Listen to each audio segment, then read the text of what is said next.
تو میں ان کی درود کو خود سنتا ہوں۔ اور میں نے ابھی آپ سے کہا کہ نبی اکرم صلی اللہ علیہ وسلم کا دیدار کرنا چاہتے ہو نا، تو جمعہ کے دن آپ کثرت سے درود پڑھیں،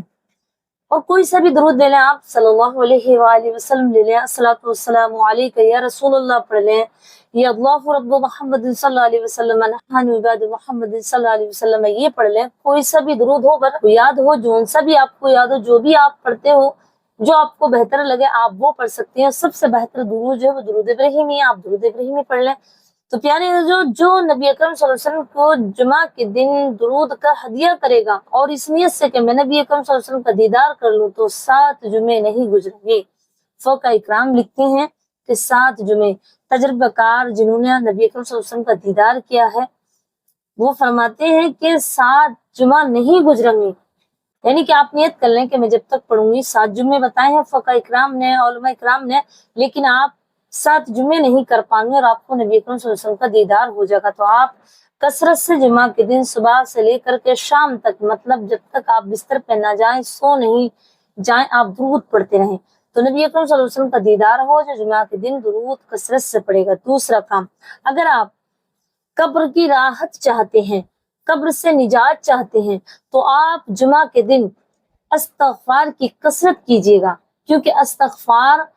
گناہوں کو مٹا دیتی ہے اور درجوں کو بلند کر دیتی ہے۔ مبارک میں مومنوں کا اعمال نامہ تولا جاتا ہے، تو جب ہم کثرت سے استغفار کریں گے جمعہ مبارک میں، تو ہمارے اگلے پچھلے ایک ہفتے کے گناہ بلکہ سالوں سال کے گناہ معاف ہو جائیں گے، تو قبر کی راحت بنے گی۔ استغفار پڑھنے والا بے حساب، کوئی اس سے سوال جواب نہیں ہوگا، ڈائریکٹلی قبر میں بھی سکون اور قیامت کے دن تک اسے آرام ملے گا، اس سے کوئی سوال جواب نہیں ہوگا اور موت کی سختی بھی نہیں ہوگی جو استغفار کرے گا۔ تو آپ جمعہ کے دن زیادہ سے زیادہ استغفار پڑھ لیں۔ اور میں یہ بھی بتا دوں کہ استغفار کون سے پڑھنا پیارے، جو کچھ تو بہت زیادہ بڑے بڑے ہیں استغفار کی آیتیں جو بہت بہت بڑی ہیں، استغفر اللہ ربی من کل ذنب واتوب الیہ، استغفر اللہ الذی لا الہ الا هو الحی القیوم واتوب الیہ، اس طرح۔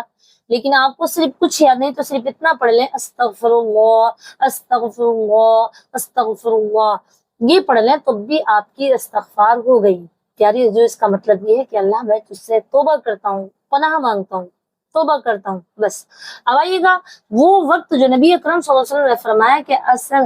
وہ وقت جو جمعہ کے دن، وہ وقت جو دعائیں قبول ہوتی ہیں، نبی اکرم صلی اللہ علیہ وسلم نے ارشاد فرمایا جمعہ کے دن دعائیں قبول ہوتی ہیں، لیکن کون سا وقت ہے؟ آئیے گا آقا کریم صلی اللہ علیہ وسلم فرماتے ہیں، اور اسے علماء نے واضح کیا ہے کہ جمعہ کے دن ایک ایسی گھڑی آتی ہے جس میں کہ مومنوں کی دعائیں قبول ہوتی ہیں، جو زبان سے نکلے گا وہ پورا ہوگا۔ تو تمام علماء اکرام، تمام فقہ اکرام کا اس پہ اعتبار ہوا کہ سب سے زیادہ جو دعا قبول ہوتی ہے وہ عصر سے لے کر مغرب تک، یعنی مغرب اور عصر کے درمیان دعا قبول ہوتی ہے۔ اب دعا قبول ہونے کے لیے جو میرا اپنا مشاہدہ ہے، میرا اپنا تجربہ ہے، اس پہ میرا ایکسپیرینس ہے اور میں نے خود بھی کیا ہے، آیت الکرسی کا جو عمل کرے گا اس کی دعا 5 جمعہ پورے نہیں ہوں گے، اور جو وہ دعا کرے گا مال کی، دولت کی، شہرت کی، قرض کی، جو بھی اس کی تمنا ہوگی وہ انشاءاللہ 5 جمعے مبارک نہیں آئیں گے۔ لیکن یہ عمل کرنا ہے جمعہ کے دن ہی، عصر کی نماز کے بعد آپ کو وہیں بیٹھنا ہے جائے نماز پر، اور آپ کو آیت الکرسی پوری پڑھنی ہے، اور عصر سے لے کر کے مغرب تک پڑھنی ہے آپ کو آیت الکرسی۔ 3 بار آپ درود شریف پڑھ لیں، آیت الکرسی عصر کی نماز پڑھ کر کے اور مغرب کی نماز تک آپ کو پڑھنی ہے۔ گننی نہیں ہے کہ آپ نے 1000 بار پڑھی ہے، 100 بار پڑھی ہے، نہیں، آپ چاہے 500 بار پڑھیں، آپ چاہے 50 ہی بار کیوں نہ پڑھیں، کیونکہ چھوٹا ٹائم، کیونکہ عصر سے بعد میں تھوڑا ٹائم ہوتا تو آپ اتنی پڑھ لیں۔ بہرحال آپ کو عصر سے لے کر کے مغرب تک آیت الکرسی پڑھنی ہے بیٹھ کر کے نماز پہ۔ پیارے جو اللہ کی عزت کی قسم 5 جمعہ نہیں گزریں گے، تو یہ آپ عمل کریں عصر سے مغرب تک۔ اور اس پہ دوسری جو حدیث ہے جو نبی اکرم صلی اللہ علیہ وسلم نے فرمایا کہ جمعہ مبارک میں ایک گھڑی ایسی آتی ہے جس میں کہ دعائیں قبول ہوتی ہیں، تو وہ گھڑی ہے عصر اور مغرب کے درمیان۔ تو جب ہم اللہ کا ذکر کریں گے، آیت الکرسی کو پڑھیں گے، عصر اور مغرب کے درمیان پڑھنے سے تمام مال آپ کے گھر چل کر آئے گا۔ آیت الکرسی عصر اور مغرب کے درمیان جو شخص پڑھے گا اس کے گھر مال اس طرح آئے گا جیسے کہ بارش ہوتی ہے اور بارش کا پانی رکتا نہیں ہے، بلکہ جب وہ برستا ہے تو اپنا جگہ، اپنا راستہ خود بنا لیتا ہے، اس طرح سے۔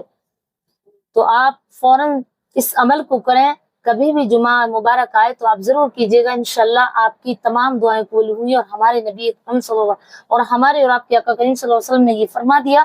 کیا عصر اور مغرب کے درمیان دعائیں قبول ہوتی ہیں جمعہ کے دن؟ تو آپ ضرور کیجیے گا اور مجھے بھی اپنی دعا میں ضرور یاد رکھیے گا، اور آپ آمین بھی ضرور لکھیے گا تاکہ ہماری آمین سے کسی کی دعائیں سب قبول ہو جائیں، آمین۔ اور میں بھی دعا کرتی ہوں کہ اللہ تبارک و تعالیٰ ہماری آپ کی سب کی دعا قبول ہو، آمین۔ السلام علیکم ورحمۃ اللہ وبرکاتہ۔